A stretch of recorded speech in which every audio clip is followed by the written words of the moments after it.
আসসালামু আলাইকুম রহমতুল্লাহি ওবরাকাতু। ইন্নাল হামদুলিল্লাহ ওয়াসসালাতু ওয়াসসালামু আলা রাসূলিল্লাহি ওয়া বা'দ।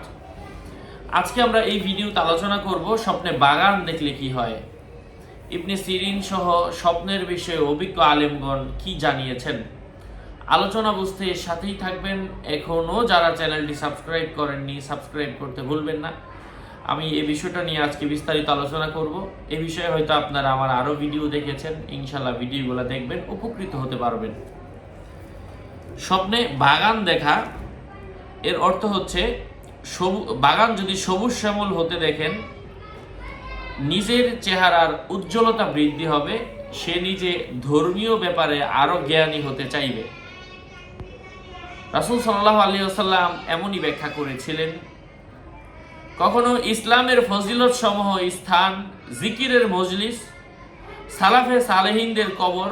রাসূল সাল্লাল্লাহু আলাইহি ওয়াসাল্লাম বলেন, আমার কবর ও মিম্বারের মধ্যবর্তী স্থান জান্নাতের উদ্যানের অংশ, জান্নাতের একটা বাগান।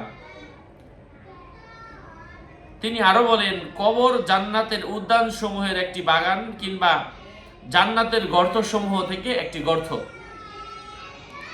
মাঝে মধ্যে উদ্যান কুরআন এবং ইলম ও হিকমতের কিতাবের অর্থ বহন করে। এই কারণে বলা হয় কিতাব জ্ঞানীদের উদ্যান ও আলেমদের আনন্দ ভ্রমণ। কখনো উদ্যান দ্বারা জান্নাতের বাগান বোঝায়। সুতরাং উদ্যান থেকে বের হয়ে বিরান ভূমির দিকে বা অন্ধকারময় ভূমির দিকে বা অগ্নিদগ্ধ সাপ বিচ্ছুর দিকে বা ছায়ের স্তূপ ও পশুমণ্ডলের দিকে বা সমুদ্রের মাঝে পড়ে যেতে দেখলে তার অবস্থা বিবেচনায় রাখতে হবে। মৃত হলে এটি জান্নাতের পরিবর্তে জাহান্নাম এবং নিয়ামতের পরিবর্তে শাস্তির অর্থ বহন করে। জীবিত মানুষকে এমন করতে দেখলে এটা ইসলাম ছেড়ে কুফর গ্রহণ বা বিদআতের দিকে গমন, অথবা ইসলাম ও মুসলমানদের শর্ত ও গুণাবলী অর্জন করে গুনাহের দিকে রওনা হওয়ার উদ্দেশ্য বহন করে থাকে। বাগানের মধ্যে ফল ফলাদি দেখার অর্থ হচ্ছে সে নিজে হজ করার সম্ভাবনা রয়েছে।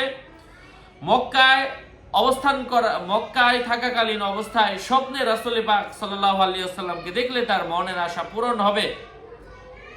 কোনো কাফের ব্যক্তি যদি স্বপ্নে রাসূল পাক সাল্লাল্লাহু আলাইহি ওয়াসাল্লামকে দেখতে পারে, সে কুফরি ছেড়ে ইসলাম গ্রহণ করবে, দ্বীনি শিক্ষায় আগ্রহী হবে, ধাবিত হবে ইনশাআল্লাহ। আশা করছি বুঝতে পেরেছেন। এই বিষয়গুলো নিয়ে আরো একাধিক ভিডিও রয়েছে চ্যানেলে, আপনারা দেখবেন, উপকৃত হবেন। সকলের মঙ্গল, দীর্ঘায়ু, সুস্বাস্থ্য কামনা করে এখানে শেষ করছি। দেখা হবে অন্য কোনো এপিসোডে। আসসালামু আলাইকুম ওয়া রাহমাতুল্লাহি ওয়া বারাকাতুহু।